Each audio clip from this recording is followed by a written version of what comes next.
At a Washington park, a 2-year-old toddler vanished without a trace. Her mother had stepped away briefly to grab a fresh diaper bag from her car when a friendly woman offered to watch the child. But when she returned just minutes later, both the woman and her daughter had disappeared. Police investigations initially yielded nothing, but 48 hours later, a park janitor made a shocking discovery inside the nearby restroom, evidence that left everyone involved fearing the worst. Rachel Bennett sat motionless in the hard plastic chair of the Sequim Police Department waiting room, her gaze fixed on the scuffed tile floor beneath her feet. The fluorescent lights hummed overhead, casting an unforgiving glare that emphasized the dark circles under her eyes. She hadn't slept more than a handful of hours in the past 48 hours, not since her 2.5-year-old daughter Haley had vanished from Everpine Park. Her trembling hands clutched a slightly worn photograph of Haley. The picture had been taken earlier that day at the park's playground. Haley's smile was wide, her eyes crinkled with laughter. In the photo, she wore her favorite red Elmo t-shirt, the same shirt she had on when she disappeared. Rachel glanced at the wall clock. 4:12 p.m. She had just finished her second exhaustive interview with Detective Hart, a methodical, stone-faced man with kind eyes that betrayed his professional demeanor. For 2 hours, they had once again dissected every excruciating minute of that afternoon at Everpine Park. "Ms. Bennett," the desk officer called out, startling her. "Detective Hart says it'll be about 20 more minutes before the forensics team calls in with their update." Rachel nodded, her throat too tight to form words. She returned to staring at the floor, replaying the events for the 1,000th time in her mind. It had been a perfectly ordinary Thursday afternoon. She had taken Haley to Everpine Park after picking her up from daycare. The spring weather was mild, and Haley had been excited about going on the swings, her favorite. Rachel remembered how Haley had squealed with delight as they approached the playground, her tiny hand tugging insistently at Rachel's. Everything changed so quickly. Haley had a sudden bout of diarrhea, soiling her pull-up diaper badly. Rachel realized she'd left the diaper bag in her car, parked about 200 feet away in the lot. She tried to coax Haley to come with her, but the toddler had firmly planted herself on the swing, lower lip jutting out stubbornly as she began to throw one of her typical tantrums. "No, go swing more," Haley had protested, her small face scrunching up with determination. That's when the woman on the park bench had spoken up. "I can watch her for a minute if you need to grab something," she'd offered with a warm smile. "I'm Melissa. I'm a kindergarten teacher. My son is over there on the monkey bars." Rachel had hesitated, looking between the friendly woman and her screaming daughter. It would only take 5 minutes, tops. "Are you sure you don't mind?" Rachel had asked. "Not at all," Melissa replied, already moving to sit beside Haley on the adjacent swing. "We teachers are used to diaper emergencies. Take your time. 5 minutes. That's all it had taken for her world to collapse. When Rachel returned with the diaper bag, both Haley and the woman were gone. She'd immediately scanned the playground, her heart rate accelerating with each passing second. She called out Haley's name, drawing curious, and then concerned looks from other parents. Perhaps they'd gone to the bathroom. Rachel had rushed to the park's restrooms, pushing open the heavy door with mounting panic. The women's restroom had been empty, each stall door ajar. No sign of Haley or Melissa. She'd checked the men's room too, calling Haley's name with increasing desperation. Nothing. That's when she'd called 911, her voice breaking as she reported her missing child. Park security had been alerted immediately, and within 20 minutes, police officers had swarmed Everpine Park, questioning witnesses and forming search parties. They had called David immediately, her ex-husband of 6 months. Despite their bitter divorce, he deserved to know that his daughter was missing. His reaction had been exactly what she expected. Explosive anger directed primarily at her. "You let a stranger watch our daughter?" he had shouted over the phone. "What the hell is wrong with you, Rachel? Can't you just be a good mother?" Police had searched David's house that evening as part of their standard procedure. They found nothing suspicious, and David had provided a solid alibi for his whereabouts that afternoon. The sound of the station's front door opening pulled Rachel from her dark thoughts.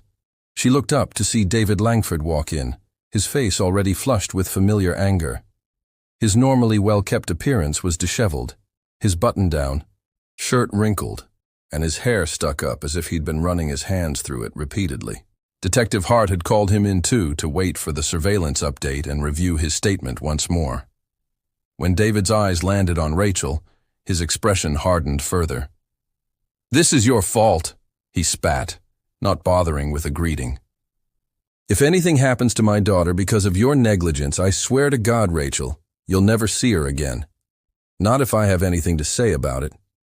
Rachel felt a surge of anger cut through her grief. "Don't you dare threaten." "Me, David, not now." "Threatening? I'm stating facts. You left our daughter with a complete stranger." "I was gone for 5 minutes to get her diaper bag," Rachel shot back, her voice rising. "And where were you? Oh, right. You were too busy with your important meeting to take Haley for the day like you were supposed to before you canceled. Last minute. Don't turn this around on me.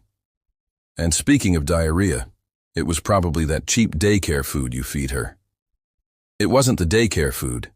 It was that fruit pouch you sent over yesterday morning," Rachel countered. "She was fine until she ate that in the afternoon after the daycare." David's face flushed deeper red. "That's ridiculous. I bought her favorite snack from the store. There was nothing wrong with it."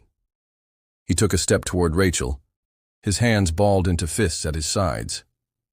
Officer Diaz, who had been stationed at the front desk, quickly moved between them. "That's enough."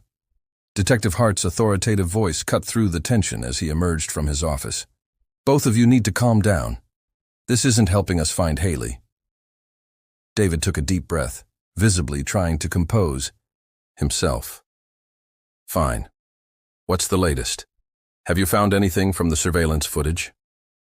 "We're still waiting on some results," Detective Hart replied. "Mr. Langford, I'd like to go over a few more details with you while we—" "Wait, make it quick," David said, checking his watch. "I have a meeting in an hour that I can't miss." Rachel stared at him incredulously. Their daughter was missing, and he was worried about a meeting. Before Detective Hart could respond, the desk phone rang. Officer Diaz answered it, his expression changing rapidly as he listened to the caller. Whatever news he was receiving, it wasn't good. The officer quickly put the caller on hold and approached Detective Hart, speaking in a hushed voice. Rachel stood up, her heart hammering against her ribs. Something had happened. Detective Hart's face grew grim as he listened. He nodded once, then turned to Rachel and David. "We've just received a call from a janitor at Everpine Park," he said, his voice steady and controlled. "He found something in the women's restroom you should know about." Rachel's legs nearly gave out beneath her. Did they? She couldn't finish the question. "No, not Haley," Detective Hart quickly clarified. "But the janitor found a child-sized shirt and a soiled diaper inside a locked stall in the women's restroom. The shirt matches the description of what Haley was wearing when she disappeared. A red Elmo shirt, size 2T. Haley had been wearing it for 2 days straight because she refused to take it off." "I need to go there," Rachel said, already reaching for her purse. "I need to see it." "We'll head over," Detective Hart replied. "You can come with us, but I need to prepare you." "I've received photos from the field team at the park," Detective Hart announced, holding up his phone. "Ms. Bennett, would you like to verify if these items belong to Haley?" Rachel nodded, standing on unsteady legs. Detective Hart showed her the screen. The image showed a small red T-shirt with Elmo's face prominently displayed on the front, laid out next to a soiled diaper. Both items were on the tile floor of what was clearly a public restroom. That's her shirt," Rachel confirmed, her voice barely above a whisper. "She was wearing it yesterday. She loves Elmo." A sob caught in her throat. "I need to go there. I need to see it in person." Detective Hart nodded. "We'll go now. The forensics team is already processing the scene." "I can't go," David announced abruptly. "I told you I have that meeting, but I want to be kept updated on everything. Everything." He pointed a finger at Detective Hart. "You call me the second you know anything more." Without another word or even a glance at Rachel, David strode out of the station, leaving behind a wake of tension and the faint scent of expensive cologne. Rachel watched him go, a mixture of anger and disbelief coursing through her. How could he possibly prioritize a meeting over their missing daughter? But then again, that had always been David's way. Work first, family second. It was one of the many reasons their marriage had fallen apart. "Miss Bennett," Detective Hart's voice pulled her back to the present. "Are you ready to go?" Rachel nodded, squaring her shoulders and taking a deep breath. "Yes. Let's go find my daughter." The late afternoon sun cast long shadows across Everpine Park as Detective Hart's unmarked police car pulled into the parking lot. The playground equipment stood eerily empty, cordoned off with yellow police tape that fluttered in the breeze. 2 police cruisers and a forensics van were already parked near the public restrooms. Rachel felt a surreal sense of déjà vu as she stepped out of the car. Just 48 hours ago, she'd been here with Haley, watching her daughter laugh as she pushed her on the swings. Now the park felt like a crime scene, because it was. "Miss Bennett," Detective Hart said, guiding her toward the restrooms where a small cluster of officers and forensics personnel had gathered. As they approached, Rachel could see evidence. Markers placed on the ground near the restroom entrance. A tall, thin man in a gray maintenance uniform stood off to the side, speaking with a female officer. He kept removing his cap and running a hand through his salt and pepper hair, his expression troubled. "That's Frankie Morales, the park janitor who found the items," Detective Hart explained quietly. "He's worked here for over 15 years. Rachel nodded, her throat too tight to speak. She watched as a forensics technician exited the restroom, carrying 2 clear evidence bags. In one was Haley's red Elmo t-shirt, and in the other, the soiled diaper. Seeing the items up close made Rachel's heart clench painfully in her chest. "Ms. Bennett, this is Officer Chen from our forensics team," Detective Hart said as the technician approached. "She's been processing the evidence." Officer Chen, a petite woman with intelligent eyes and a gentle demeanor, nodded respectfully to Rachel. "We've done our preliminary examination of the items," she explained. "There's no apparent blood on either the shirt or diaper, which is a good sign." Rachel released a breath she hadn't realized she was holding. "What about, can you tell if someone hurt her?" "We won't know everything until we get these back to the lab," Officer Chen replied carefully. "But there are no immediate signs of trauma based on what we found. The diaper appears to simply be soiled, consistent with your report of Haley having diarrhea." Detective Hart motioned to the janitor. "Mr. Morales, could you please tell Ms. Bennett what you told me about finding these items?" Frankie Morales approached, twisting his cap nervously in his hands. His weathered face was etched with concern. "Ma'am, I'm so sorry about your little girl. I've got grandkids myself and I can't imagine." "Thank you," Rachel said softly. "Please just tell me what you found." Frankie nodded, gathering himself. "I do my cleaning rounds 3 times a day here, morning, afternoon, and evening. This morning, when I went to clean the women's restroom, I noticed the last stall was locked. I knocked, but no one answered, so I figured it was just stuck. Happens sometimes with these old locks." He gestured toward the restroom. "This afternoon, same thing. Stall still locked. No one inside. I meant to bring my tools to fix it, but got called to handle a spill on the other side of the park. But just now, during my evening round, I decided to check if it was still stuck.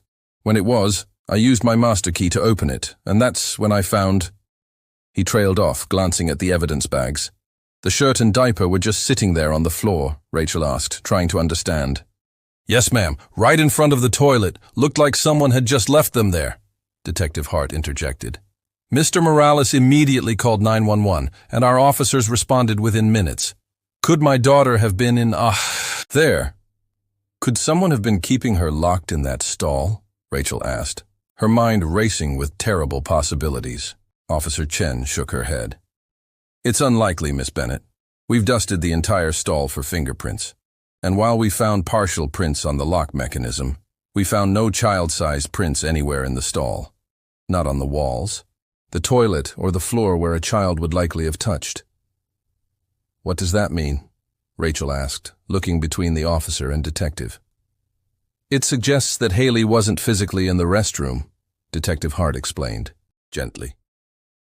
Based on the position of the items and the lack of child fingerprints, it appears someone placed these items there deliberately. But why?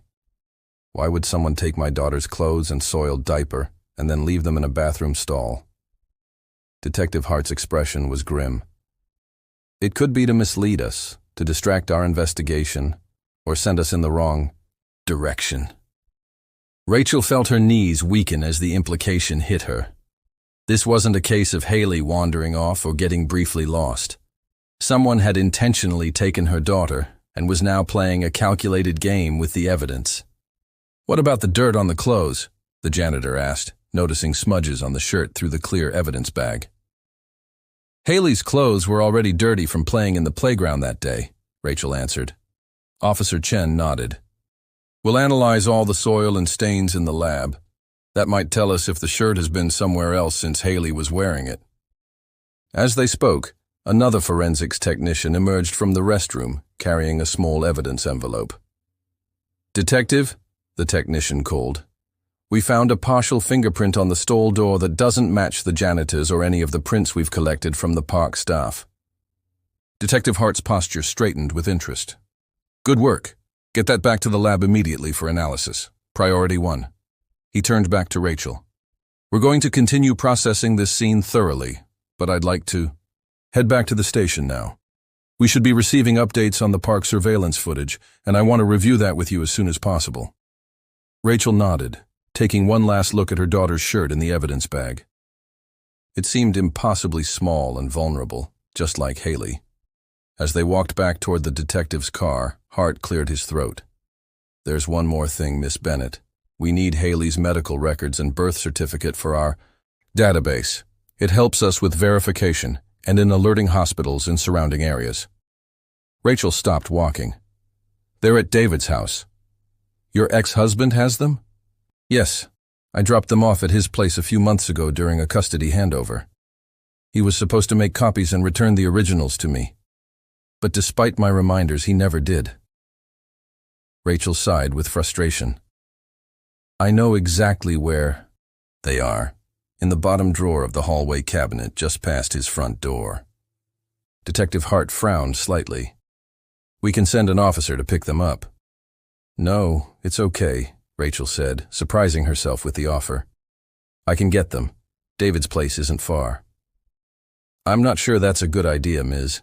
Bennett, Detective Hart said cautiously. Given the tension between you two earlier. I'll be fast and careful, Rachel promised. I won't get into any confrontation with him. Detective Hart studied her for a long moment, then reluctantly nodded. All right, but please just get the documents and return to the station immediately, and call me if there's any problem at all. I will, Rachel assured him, already calculating how quickly she could retrieve the documents and return. Every minute counted in finding Haley, and she wasn't going to waste a single one. As they got back into the detective's car, Rachel stared out at Everpine Park, a place that had once been filled with her daughter's laughter, but was now the starting point of a nightmare she couldn't wake up from. Back at the police station, Rachel stood behind Detective Hart and a tech specialist as they reviewed the surveillance footage from Everpine Park. The monitor displayed a grainy black and white view of the parking lot near the playground. Detective Hart had explained that while the park's security system was outdated, they had managed to retrieve footage from the day Haley disappeared. There, Rachel said, pointing at the screen. The timestamp read 3:42 p.m., approximately the time Haley had vanished. A woman carrying a girl in a red shirt was hurrying toward a sedan parked near the edge of the frame. A young boy, perhaps 6 or 7 years old, followed closely behind. That's her. That's Melissa. Detective Hart leaned forward, squinting at the screen. "Can you zoom in on the vehicle?" The tech specialist adjusted the footage, zooming in on the sedan as it pulled away from the parking spot. "The angle's bad," he said, "but we can make out part of the license plate." Rachel could see only half of the plate number before the car moved out of the camera's view. "Run that partial through the DMV database, Detective," Hart instructed. "Cross-reference with sedan models matching this description." "Already on it," the specialist replied, his fingers flying across the keyboard. "It'll take some time to narrow down the results, but we should be able to get a list of possible matches." Rachel wrapped her arms around herself, fighting a chill that had nothing to do with the room's temperature. Seeing the woman, Melissa, carrying her daughter away, made everything terrifyingly real. "She seemed so normal," Rachel whispered. "So helpful. She said she was a kindergarten teacher." Detective Hart's expression remained professionally neutral, but his eyes softened with sympathy. Child abductors often present themselves as trustworthy. They know exactly what to say to gain a parent's confidence. The tech specialist turned from his computer. "Detective, I've sent the partial plate information to the officers. They'll begin running it through the system. With the make and model, we should be able to narrow it down significantly." "Good," Hart nodded. "Issue an Amber Alert with the vehicle description and send the woman's image from the footage to all patrol units." He turned to Rachel. "While we're waiting for those results, it might be a good time for you to get those documents from your ex-husband's house." Rachel nodded, gathering her purse. "I'll be as quick as I can." "Do you need an officer to accompany you?" Hart asked. "No, I'll be fine," Rachel insisted. "David should still be at his meeting, and I know exactly where the documents are. I'll just grab them and come straight back." Before leaving, Rachel signed several release forms that would allow the police to access Haley's medical information if needed. The bureaucratic process felt surreal, signing papers while her daughter was missing, but she understood the necessity. As she was about to leave, Detective Hart approached with a stern expression. "Miss Bennett, I know this is difficult, but I need to remind you. If you do encounter your ex-husband, do not engage in any confrontation. Just get the documents and return here immediately." "I understand," Rachel said. She walked out to the parking lot where her car had been sitting. Since yesterday, the late afternoon sun was beginning to set, casting long shadows across the asphalt. As she slid into the driver's seat, she tried David's number one more time. The call went straight to voicemail. "David, it's me. The police need Haley's medical records and birth certificate. I'm coming by to pick them up from your place. Call me back if you get this." She ended the call and started the engine, her mind racing. The police were tracking down Melissa, the woman who had taken Haley. Perhaps by the time she returned with the documents, they would have located her address. The thought gave Rachel a surge of hope as she pulled out of the police station parking lot. The drive to David's house would take about 15 minutes. 15 minutes closer to finding Haley, Rachel told herself. She had to believe that. As she drove, Rachel's thoughts drifted back to the surveillance footage. Something about Melissa had seemed so genuine, so trustworthy. How could she have been so wrong about someone? And why would a woman with her own child kidnap someone else's? None of it made sense. But then, nothing had made sense since the moment she'd returned to the playground to find Haley gone. Rachel turned onto the familiar street where David had bought a house after their divorce, a modern two-story in a quiet neighborhood that was nothing like the cozy craftsman they had shared during their marriage. As she approached his address, she rehearsed exactly what she would do. Find the spare key, retrieve the documents from the hallway cabinet, and leave. Simple, fast, no complications. Rachel pulled into David's driveway, immediately noticing his silver Audi parked there. Her heart sank. Despite his mention of a meeting, his car was still home. She briefly considered calling Detective Hart, but decided against it. She'd come this far, and the documents were too important to delay retrieving. She parked behind his car and sat for a moment, gathering her courage. Through the Audi's rear window, she could see several grocery bags in the back seat.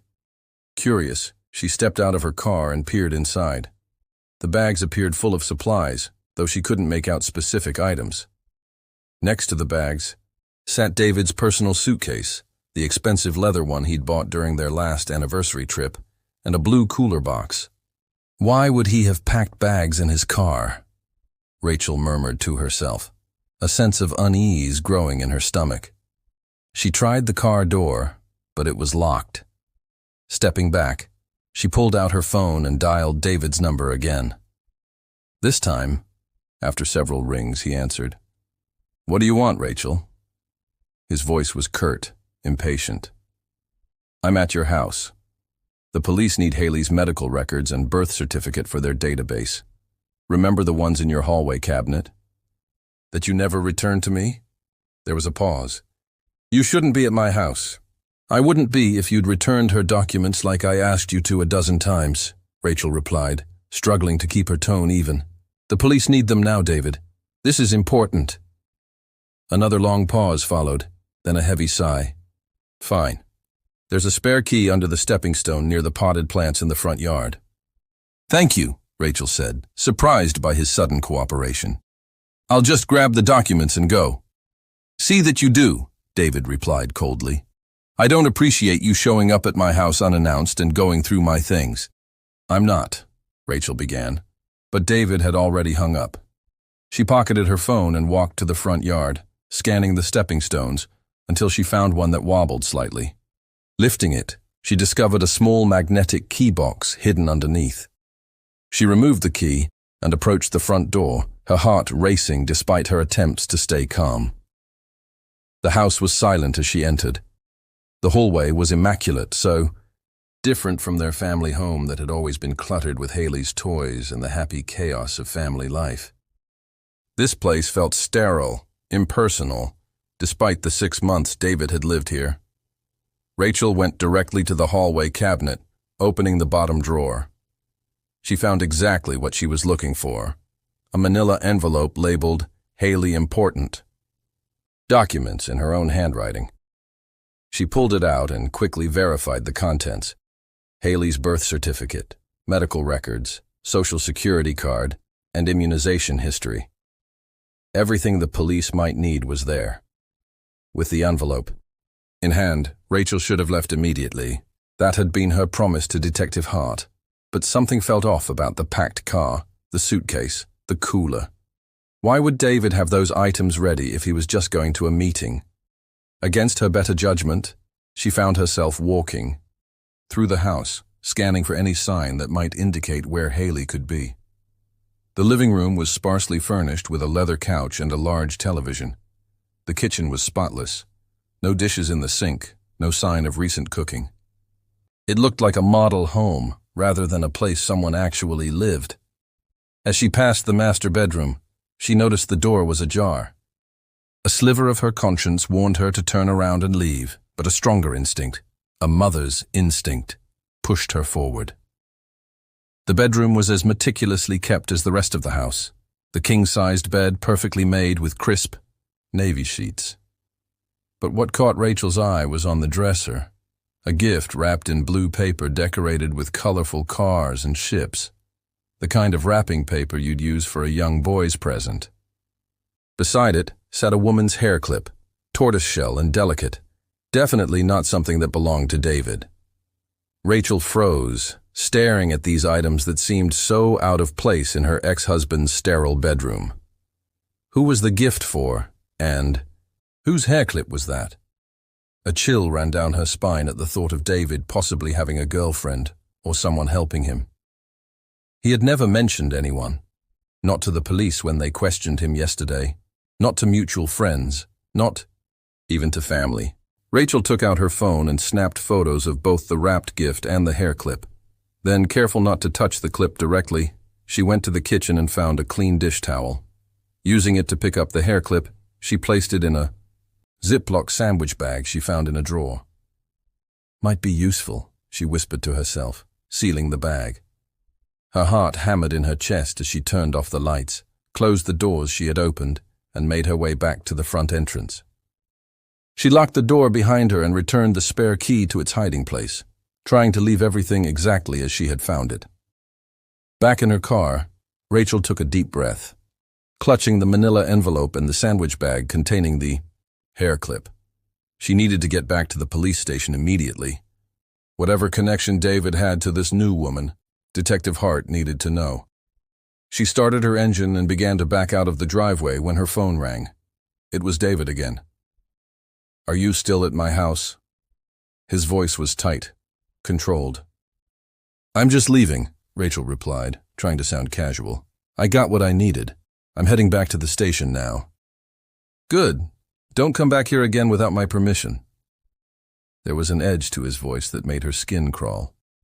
"I won't," she promised, ending the call. As she drove away from David's house, her mind was racing. The packed car, the suitcase, the gift for a boy, the woman's hair clip. None of it made sense individually, but together they painted a disturbing picture.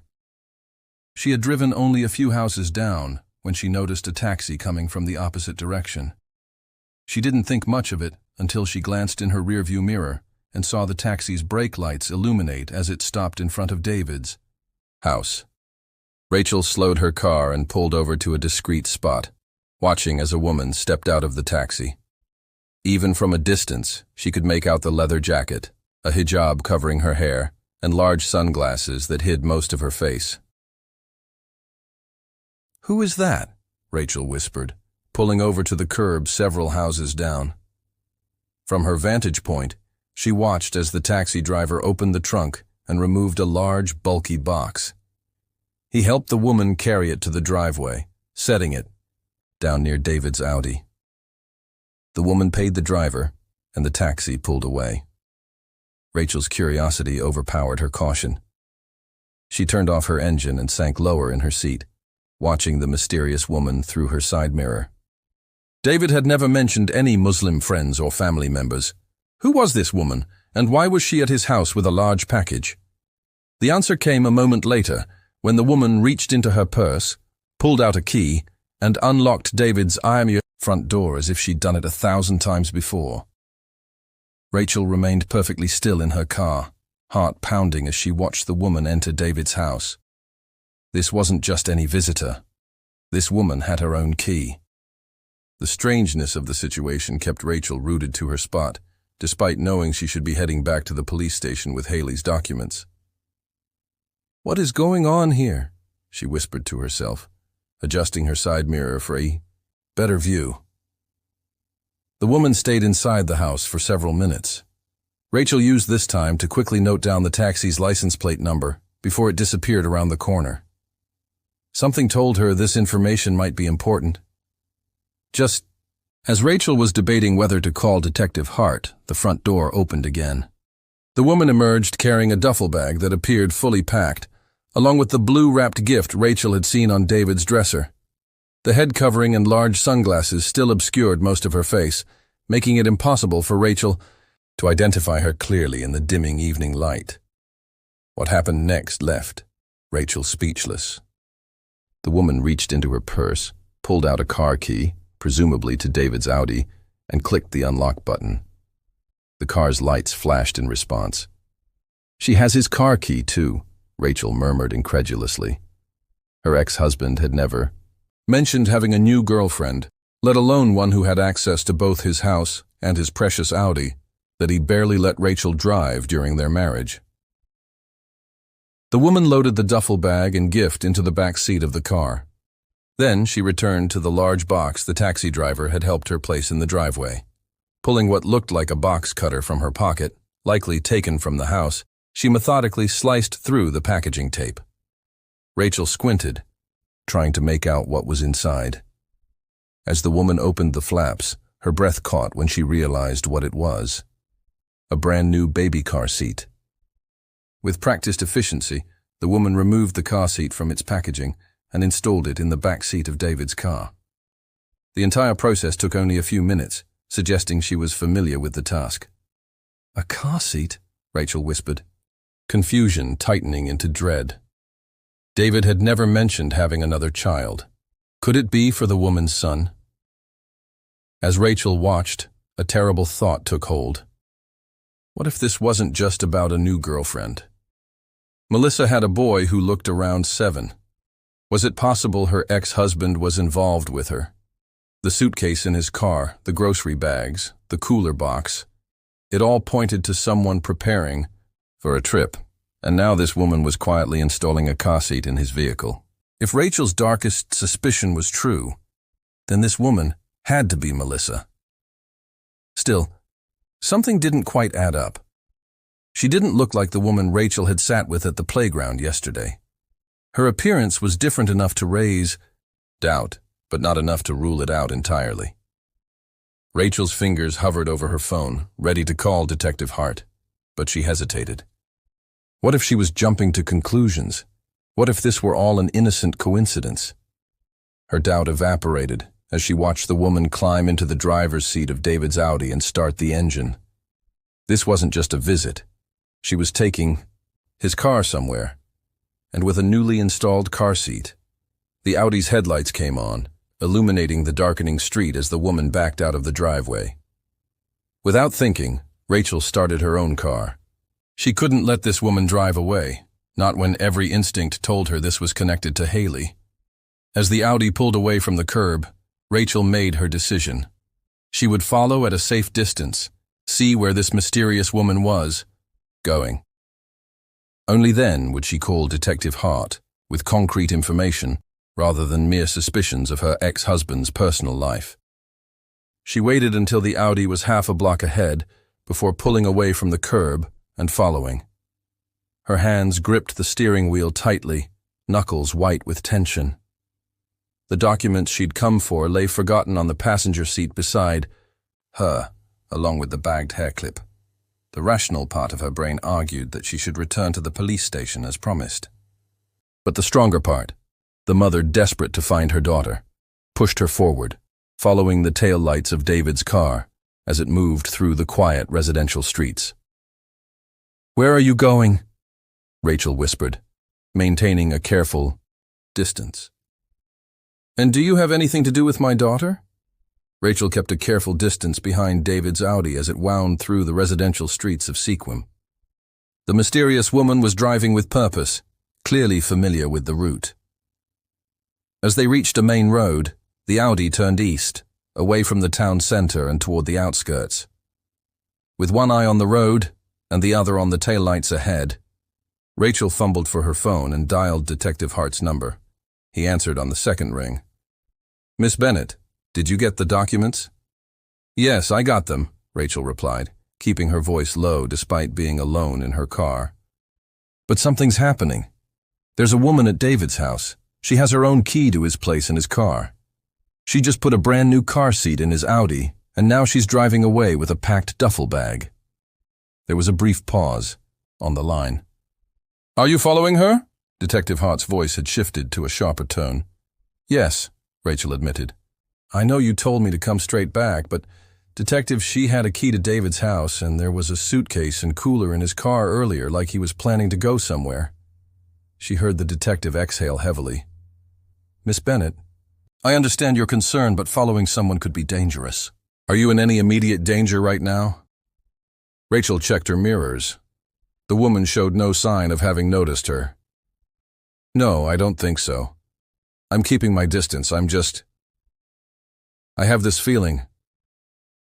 When I was at David's house, I found a wrapped gift for a young boy and a woman's hair clip in his bedroom. I know it might sound like a stretch, but I can't shake the feeling there's some connection between David and the woman who took Haley. She has a boy." "That's a serious allegation," Detective Hart said carefully.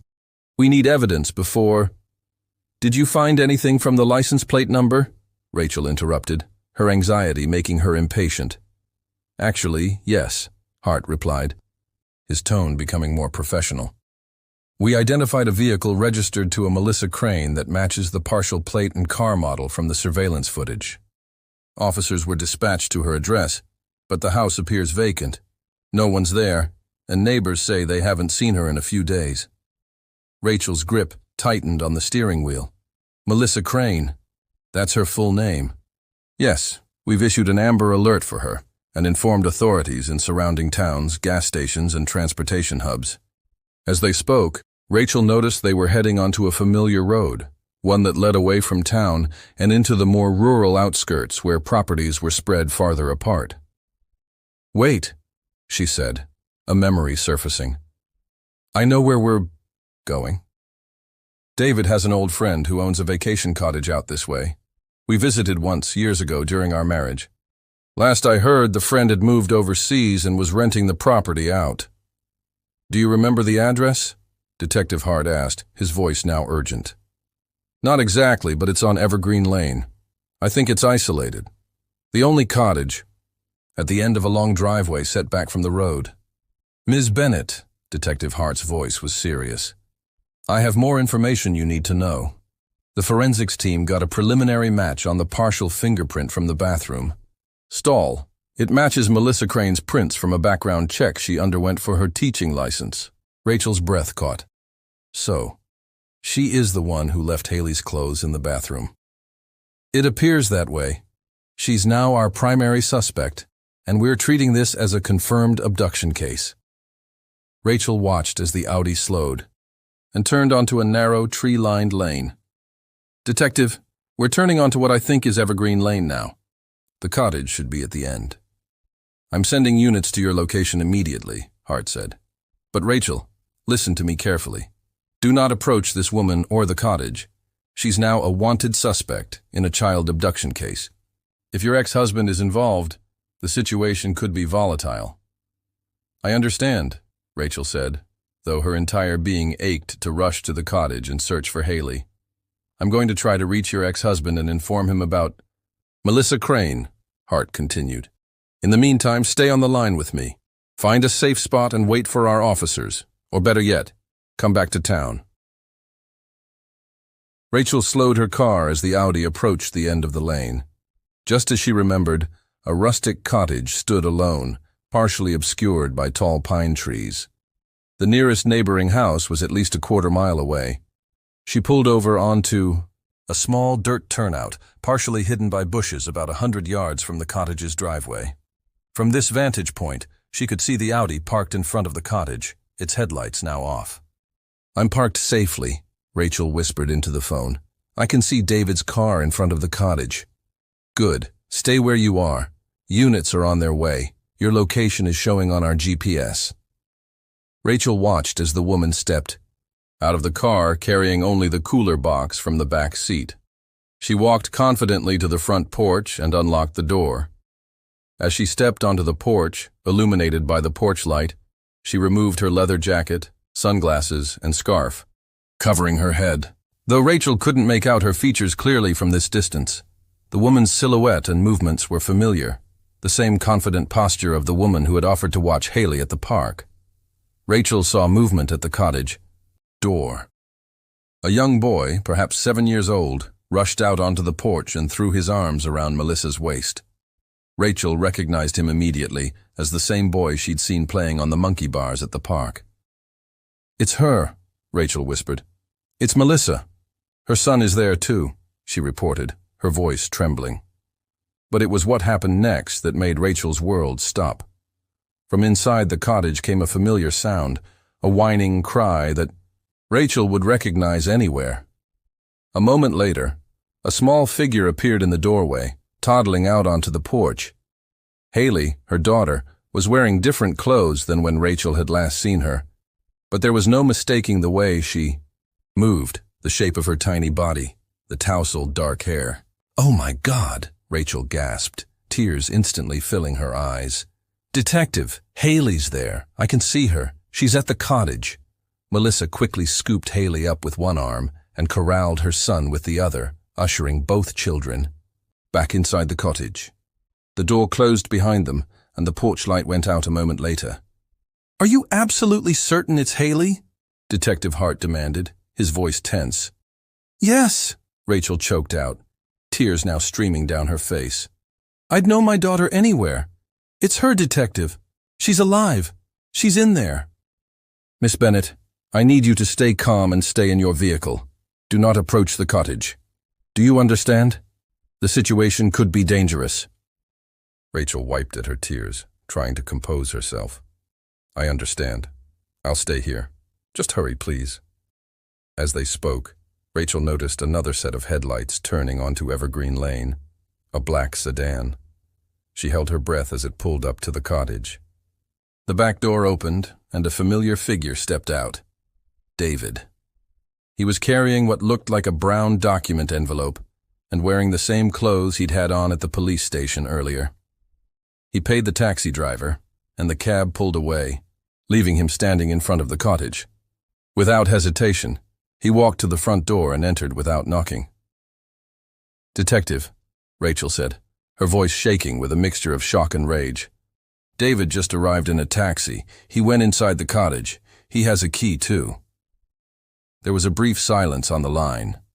When Detective Hart spoke again, his voice was deadly serious. "Miss Bennett, this confirms our suspicion that your ex-husband may be involved in Haley's abduction. Our units are 15 minutes out. I need you to stay exactly where you are. The situation is now considered high risk." Rachel clutched the phone tightly, her eyes fixed on the cottage where her daughter was being held by her own father, and a woman who had expertly gained Rachel's trust, only to betray it in the most devastating way possible. "They're going to try to take her away, aren't they?" Rachel whispered, a terrible realization dawning on her. The car seat, the packed bags, the documents David was carrying. They're planning to leave with her. "We won't let that happen, Detective," Hart promised. "Just stay on the line with me." Rachel sat frozen in her car, watching the cottage with an intensity that made her eyes burn. Less than 5 minutes had passed since David entered, but it felt like an eternity. The knowledge that her daughter was just 100 yards away, yet still out of reach, was almost unbearable. The cottage door suddenly opened. Rachel held her breath as David emerged, carrying Haley in his arms. The little girl looked drowsy, her head resting on her father's shoulder. Behind them came Melissa, holding the cooler box in one hand, while guiding her son with the other. She was also carrying what looked like a children's suitcase. "They're coming out," Rachel hissed into the phone. "All of them. They're leaving." "Can you still see Haley clearly?" Hart asked. "Yes, David's carrying her. She looks tired, sleepy. It's her usual bedtime, so that makes sense. She's alive." Rachel's voice broke on the last word. She watched as David settled Haley into the newly installed car seat, while Melissa helped her son into the other side of the back seat. They moved with practiced efficiency, like a family that had done this routine 100 times before. "They're getting in the car," Rachel reported, her heart racing. "They're switching off the lights in the cottage. They're locking up. Detective, they're leaving right now." "Ms. Bennett, stay calm," Hart ordered. "Our units are almost there. Do not, I repeat, do not follow them if they leave before our officers arrive." But as Rachel watched David slide into the driver's seat and start the engine, she knew she couldn't risk losing sight of them. What if they took some back road the police didn't know about? What if they disappeared, with Haley before the officers could intercept them?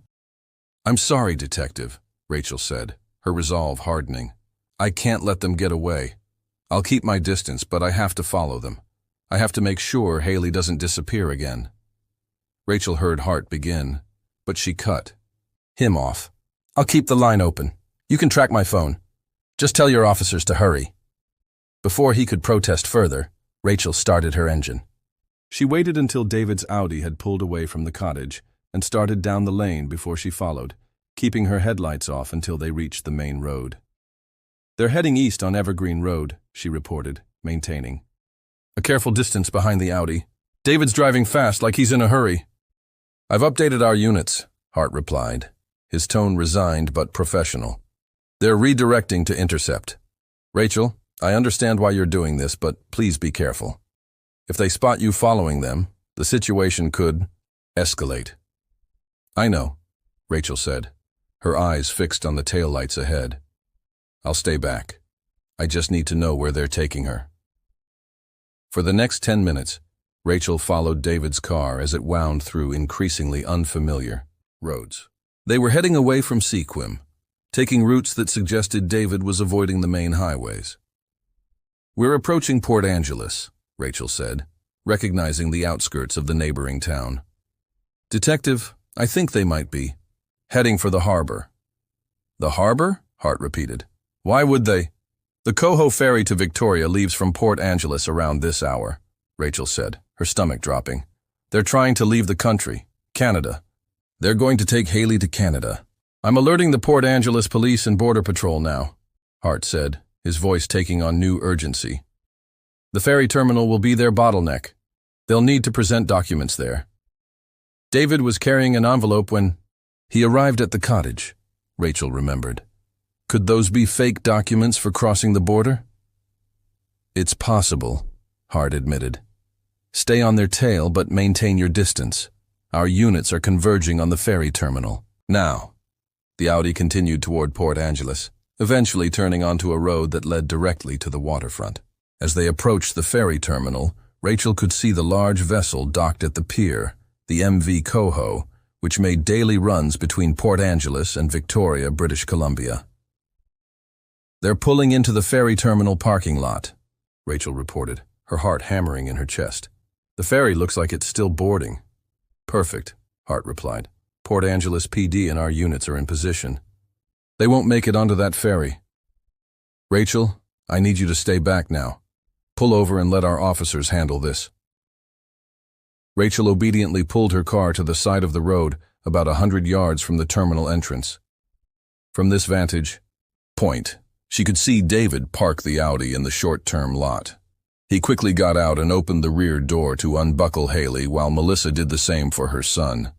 "They're heading for the terminal entrance," Rachel whispered, though she knew Hart could probably hear the police radio chatter reporting the same information. What happened next unfolded with startling speed. As David and Melissa approached the terminal doors, several police cruisers converged from different directions, lights flashing but sirens silent. Officers emerged with weapons drawn, forming a semicircle around the couple and children. "Police! Freeze! Put your hands in the air!" The commands echoed across the parking lot, clear even from Rachel's position. David and Melissa froze, shock evident in their postures. Slowly they raised their hands.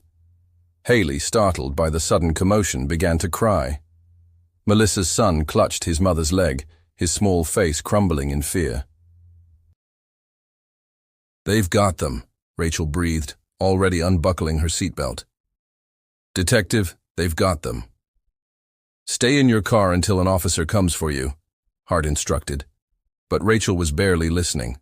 She watched as officers approached David and Melissa cautiously, securing their wrists with handcuffs, while other officers gently separated the children from the adults. Unable to wait any longer, Rachel flung open her car door and ran toward the scene, her entire focus on the small figure in a pink sweater being held by a female officer. "Haley!" she called, her voice breaking. "Haley!" The little girl's head snapped up at the sound of her mother's voice. "Mama!" she cried, struggling in the officer's arms, reaching toward Rachel. A uniformed officer stepped into Rachel's path, but Detective Hart's voice crackled over the radio at his hip. "Let her through. That's the mother." The officer nodded and stepped aside, allowing Rachel to rush forward. The female officer gently set Haley down, and the toddler ran on unsteady legs toward her mother. Rachel dropped to her knees, engulfing her daughter in a fierce embrace. Haley's small arms wrapped around her neck, holding on with surprising strength. "Mama, cry," Haley said, patting Rachel's wet cheek with a chubby hand. "Yes, baby. Mama's crying because she's so happy to see you," Rachel choked out, pressing kisses to her daughter's hair, face, and hands, reassuring herself that Haley was real and solid and alive. As she held her daughter, Rachel looked up to see David and Melissa being led toward separate police cars. David's eyes met hers briefly, a mixture of rage and defeat in his expression. He spat on the ground as he passed, his face contorted with anger. "You don't deserve her," he snarled. "She deserves a real family, a complete family. Something I could give her that you couldn't." "Move along," an officer ordered, guiding David firmly toward the waiting cruiser. Rachel turned away, focusing her attention back on Haley. Now that the initial shock of reunion was fading, she could see that her daughter looked tired. Her voice sounded hoarse, and she coughed several times as Rachel held her. A paramedic approached them, crouching down to Haley's level. "Hi there, sweetheart. My name's Sarah. Is it okay if I check to make sure you're feeling all right?" Haley clung tighter to Rachel, burying her face in her mother's shoulder. "It's okay, baby," Rachel soothed. "Sarah just wants to help make sure you're not sick." The paramedic smiled reassuringly. "I'll be quick. I promise you can stay right in your mommy's arms." As the paramedic began a gentle examination, Rachel noticed Melissa's son standing alone near a police car, tears streaming down his face as he watched his mother being driven away. The boy looked lost and terrified, clutching a small toy car in his trembling hand. "What about my mom?" he asked a nearby officer, his voice small and broken. "Where is she going? When can I go with her?" The officer knelt beside him, speaking in a gentle tone that Rachel couldn't quite hear. The boy's face crumpled further. "But I don't want to go with strangers," he cried. "I want my mom and Haley. Mom promised me a sister for a long time, and Haley is nice. We played together. I don't want to lose my sister too." Rachel's heart twisted at the boy's words. Despite everything Melissa had done, her son was an innocent victim in all this, a child who'd been dragged into his mother's terrible choices. The paramedic finished her preliminary examination of Haley and straightened up. "She seems okay overall, but she's a bit dehydrated and has a slight fever. The cough and hoarse voice are probably from crying and stress. I'd recommend a full checkup at the hospital, but there's no immediate medical concern." "Thank you," Rachel said, holding Haley closer. Detective Hart approached, his expression a mixture of relief and professional detachment. "Ms. Bennett, I'm glad you've been reunited with your daughter. We'll need statements from both of you, but that can wait until tomorrow if needed." Rachel nodded. "What happens now?" "We're processing the scene and gathering evidence. A forensics team is already searching the vehicle." He gestured toward David's Audi, where technicians in gloves were carefully removing items and placing them in evidence bags. "We found the suitcases, grocery bags, cooler, a wrapped gift, and the new car seat just as you described." Rachel remembered the hair clip she'd taken from David's bedroom. "I have something else too." She reached into her pocket and produced the sandwich bag containing the clip. "I found this on David's dresser. I think it might belong to Melissa." Hart accepted the bag, examining the clip through the plastic. "Good thinking. This could help establish their connection." He looked back at Rachel. "We've also recovered documents from the envelope your ex-husband was carrying. They appear to be falsified identification papers and travel documents for all four of them, made to present them as a family traveling together. There's also a false consent form signed with your name and a forged signature." Rachel's stomach churned. "So they plan to pretend I had consented to Haley leaving the country?" "It seems that way," Hart confirmed. "The documents are sophisticated forgeries. This wasn't an impulsive act. It was carefully planned." Rachel looked over at Melissa's son, who now sat on the curb, a social worker attempting to comfort him without much success. The boy's small shoulders shook with sobs. "What will happen to him?" she asked quietly. "Child Protective. Services will take temporary custody while they locate any family members who might be able to care for him," Hart explained. "If there are none, he'll be placed in emergency foster care."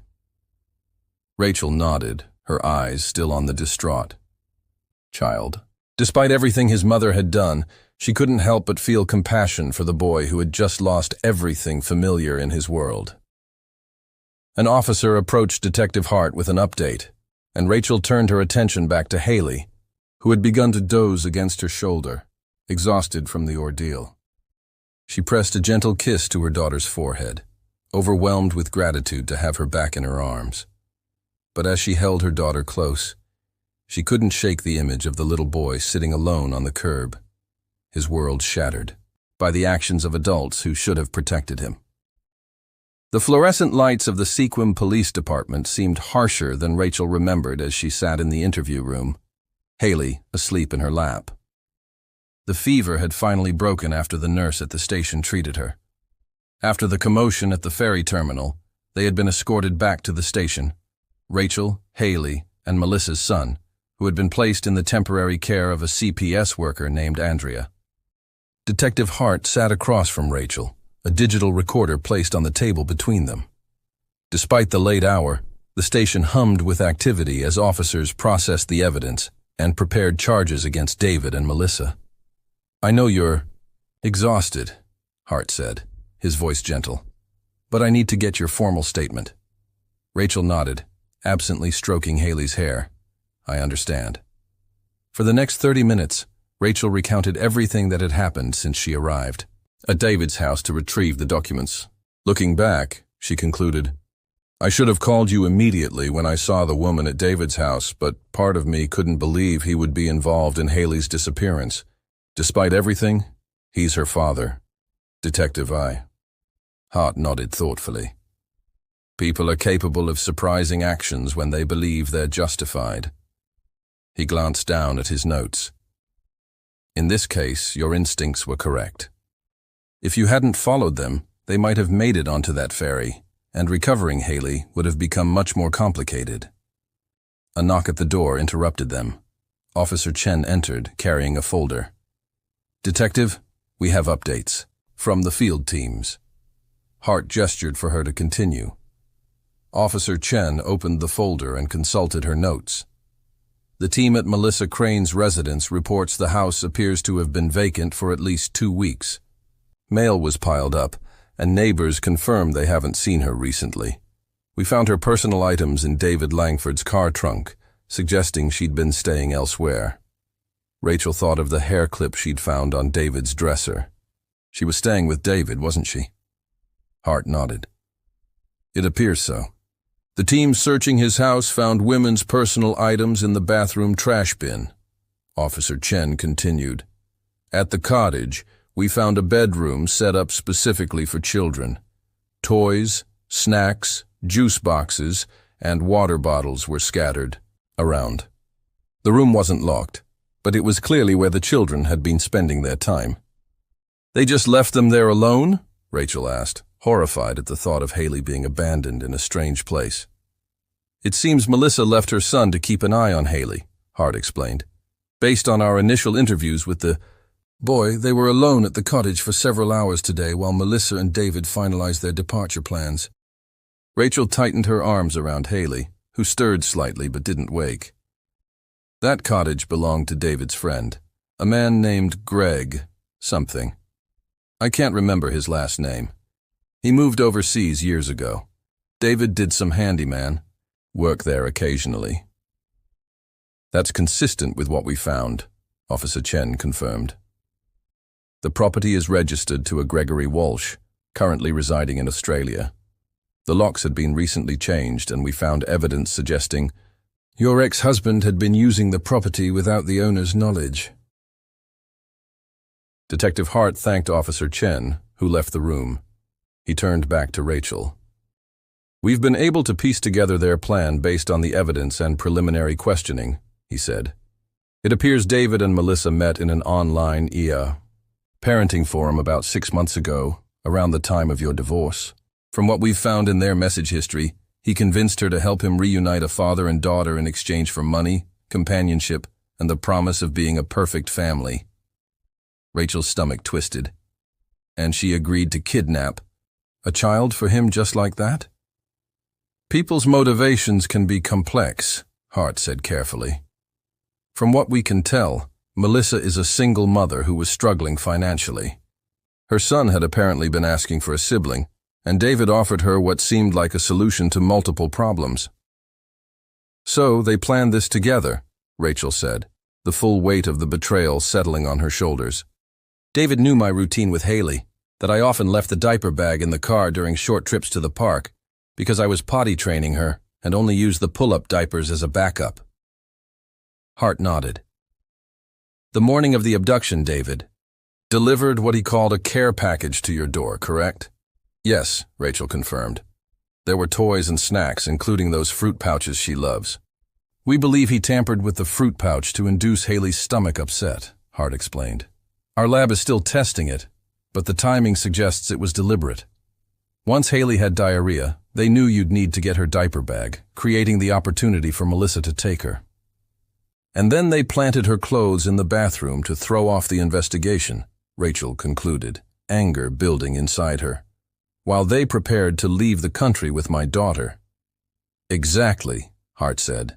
The paperwork we recovered shows they planned to take the ferry to Victoria and then fly from Canada to Belize, where David had rented a remote property under an alias. By the time we tracked them internationally, they would have been established with new identities in a country with complicated extradition procedures. Rachel shook her head, trying to process the methodical cruelty of the plan. But why? Why would David do this? Hart's expression was grave. Based on our initial interview with him, he was deeply resentful about the custody arrangement. He blamed you for turning Haley against him and believed he deserved full custody. The court denied him unsupervised visitation because he was emotionally abusive, Rachel said quietly. He would manipulate her, make her cry, and then blame me for poisoning her against him. The judge saw through it. People like your ex-husband rarely accept responsibility for their actions, Hart observed. In his mind, taking Haley was justified. He was rescuing her from you. A soft knock at the door interrupted them. Andrea, the CPS worker, peered in. Sorry to interrupt, but I thought you should know. The boy is asking for Haley. He's quite upset and keeps saying she's his sister now. Rachel glanced down at her sleeping daughter, then back at Andrea. What's going to happen? To him? We're trying to locate any family members who might be able to take him, Andrea explained. His name is Tyler. He's 7. So far, we haven't found any relatives willing or able to take custody. His father isn't in the picture, and his maternal grandparents are both deceased. So, he'll go into foster care? Rachel asked. Andrea nodded soberly. Most likely, yes. Emergency placement first, then a more permanent arrangement if no family comes forward. Rachel felt a deep ache in her chest for the little boy who had lost everything in one terrible night. He was as much a victim in this as Haley was, an innocent child caught in the web of adult deception. Could I talk to him? Rachel asked, surprising herself. Detective Hart and Andrea exchanged glances. I don't see why not, Andrea said carefully. It might actually help him to see that Haley is okay. Rachel gently shifted Haley in her arms and stood. I'd like to see him then. They walked to a small break room that had been converted into a temporary waiting area for Tyler. The boy sat at a table with a half-eaten sandwich and an untouched apple in front of him. His eyes were red-rimmed from crying, and he clutched the same toy car Rachel had seen him holding at the ferry terminal. When the door opened, Tyler looked up hopefully, but his expression fell when he saw Andrea return with strangers. Tyler, Andrea said gently. This is Miss Bennett. She's Haley's mom. Tyler's eyes widened, his gaze fixing on the sleeping toddler in Rachel's arms. Is Haley okay? He asked in a small voice. She's okay? She's okay, Rachel assured him, taking a seat across from him. She's just very tired. Tyler nodded solemnly. I tried to take care of her like Mom said.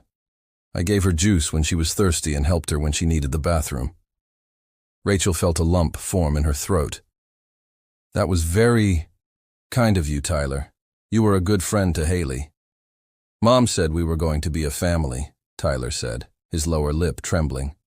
She said Haley would be my sister and we would live in a new place with a beach and that David would be my new dad. He looked up at Rachel, confusion and hurt in his eyes. But the police took Mom away. Did she do something bad? Rachel exchanged a glance with Andrea, who nodded encouragingly. Tyler, Rachel began carefully, your mom made some mistakes. She took Haley without asking me. and that's not allowed. But David said it was okay, Tyler protested. David isn't allowed to make that decision by himself, Rachel explained. Haley needs to live with me, just like you need to live with your mom. But right now, your mom needs to talk to the police about the mistakes she made. Tyler's small shoulders slumped. So where do I go now? Andrea said I can't go home. The boy's desolation tore at Rachel's heart. In that moment, a certainty formed within her, a decision that felt right, despite its suddenness. Detective, Rachel said, turning to Hart, who stood quietly by the door. Would it be possible for Tyler to stay with me temporarily, at least until a more permanent arrangement is made? Hart raised his eyebrows in surprise. That's not typically how these situations are handled, Miss Bennett. There are procedures for emergency foster placement. I understand, Rachel said, but Tyler has been through so much. He's formed a bond with Haley. Separating them now, sending him to strangers. It seems cruel. It's not that. Simple, Andrea interjected gently. There are background checks, home inspections, approvals needed. But those things can be expedited, can't they? Rachel pressed. I have a stable job, a safe home. I've been vetted during the custody proceedings with David. All those records should be available. Hart and Andrea exchanged another look, a silent communication passing between them. It might be possible, Andrea conceded. If Melissa were to consent to a temporary guardianship arrangement, it could speed things up considerably. Could I speak with her? Rachel asked. Hart hesitated. She's currently being processed and interviewed, but I suppose a brief conversation could be arranged if she's willing. An hour later, Rachel found herself sitting across from Melissa Crane in a small, sterile interview room. The woman, who had seemed so trustworthy and maternal at the park, now looked diminished, her eyes red from crying, her hands fidgeting nervously on the table. Why did you want to see me? Melissa asked, her voice barely above a whisper.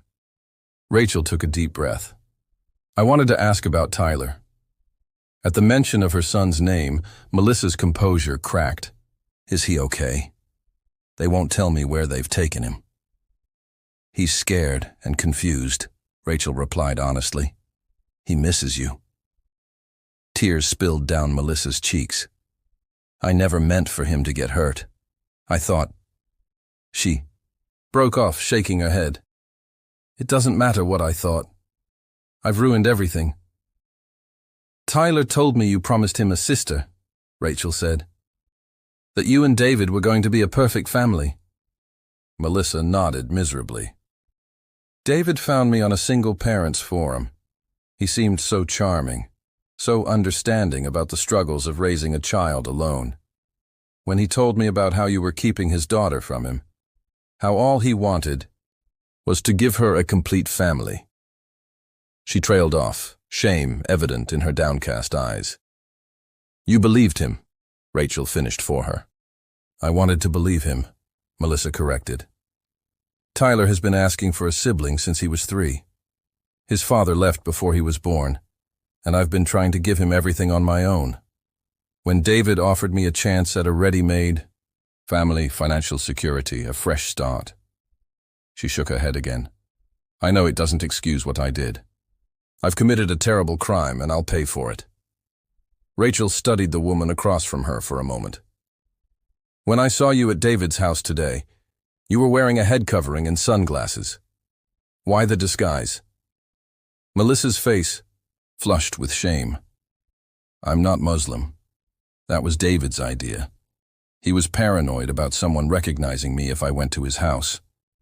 He bought me the head covering and told me never to show my face in his neighborhood, only to take it off once I reached the cottage. And David's car was at his house when he claimed to be at a meeting, Rachel continued.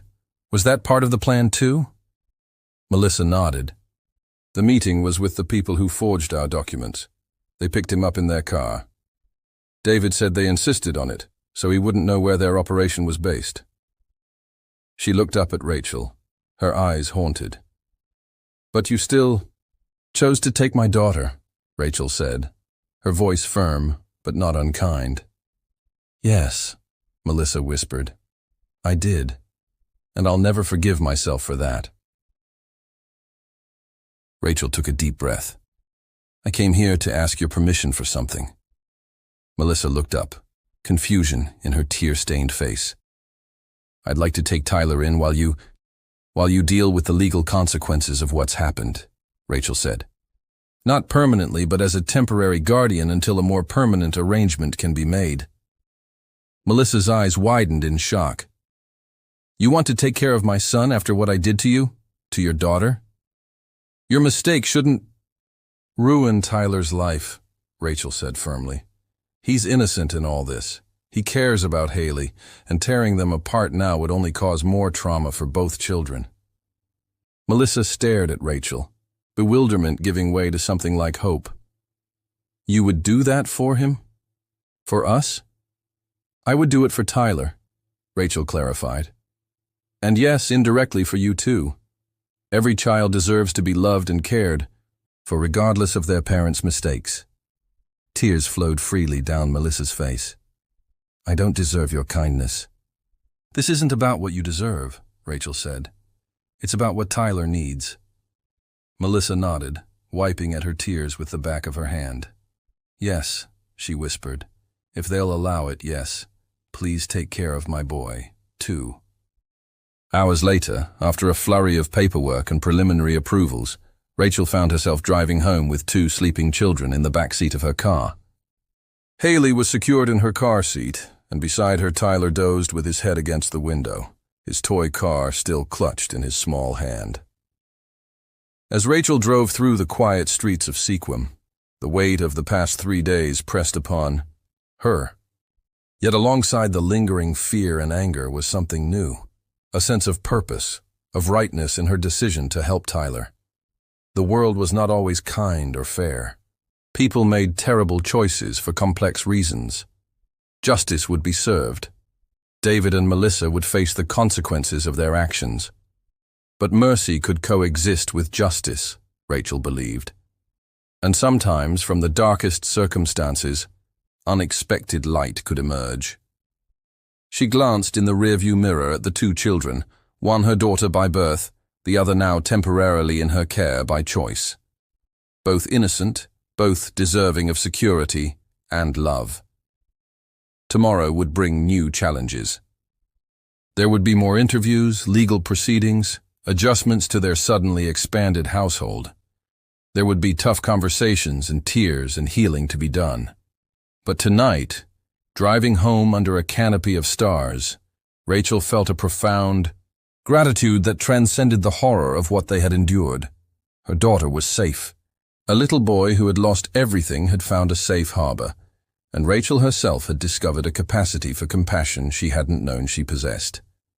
Thanks for sticking with the story until the end. If you enjoyed it, give this a like and share if you haven't already, and subscribe for more.